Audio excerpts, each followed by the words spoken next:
Hello friends, my name is Leigh and I create videos about photography as an art and as a lifestyle. I have a newly announced lens today, the Viltrox 50mm f2 Air for Nikon Z Mount. They're also making it for Sony E Mount. A compact and lightweight Nifty 50. I've been enjoying Viltrox lenses for many years and I'm happy to say that Viltrox is sponsoring this video. I will share photos and videos captured with this lens, mostly on the new Nikon Z6 an exciting piece of gear in its own right, and I will share Raymond's and my honest thoughts. Jumping ahead though, it's a great lens, and if you want a 50mm, this is a fantastic option. Viltrox appears to be going through an evolution. I've always been impressed with their lenses. At this point, I have more Viltrox lenses for Z Mount than I have Nikon brand lenses because the Viltrox lenses are good and cost effective. But Viltrox's latest releases go beyond that. Recently, you saw me share a video about the Viltrox 135mm f1.8 lab lens for Z Mount. I'm still not done talking about how much I love that lens. And you've also seen me discuss a couple of lenses in the Air line, which are compact and lightweight primes. That's what this 50mm f2 Air is. Compact, lightweight, great price, and everything that we all love about a 50mm prime. A 50mm lens, or a Nifty 50 as some call it, provides you roughly the same field of view as your eyes. It's a popular lens for just about everything, and you'll see photos we captured in just a moment, but I often recommend a 50mm prime lens as the first lens for someone to add to their collection after purchasing a camera body and a kit lens.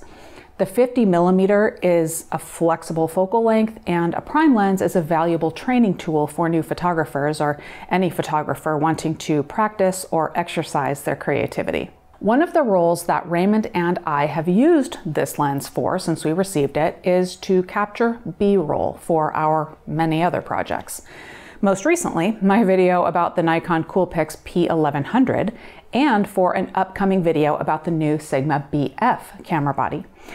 I shot with this lens on the Nikon Z6 III in the studio for photo and video of the P1100. This type of product photography requires a lens that I can rely on in terms of clarity and autofocus, plus I want the option to widen or narrow the aperture to create the depth of field that I want. This lens did the job. The clarity was superb.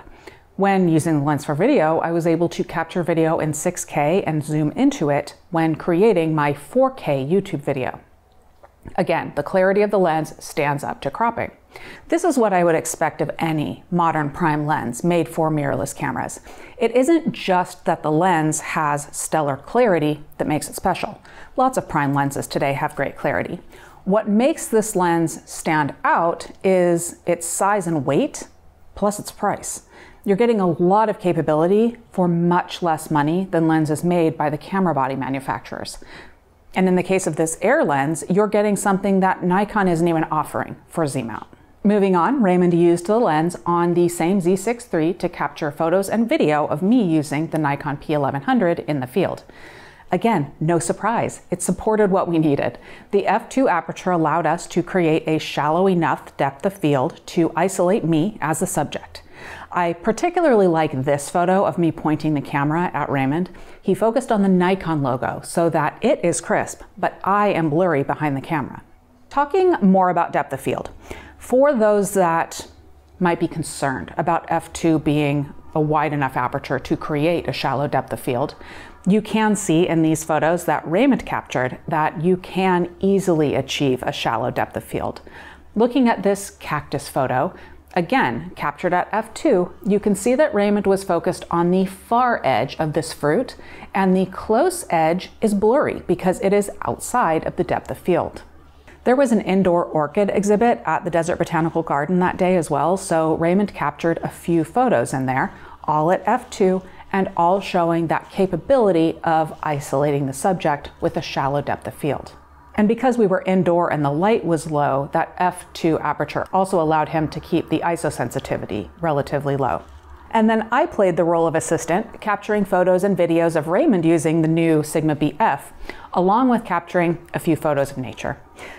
I don't know that I mentioned this before, but when Raymond and I are capturing B-roll, I only use gear that I can rely on every single time.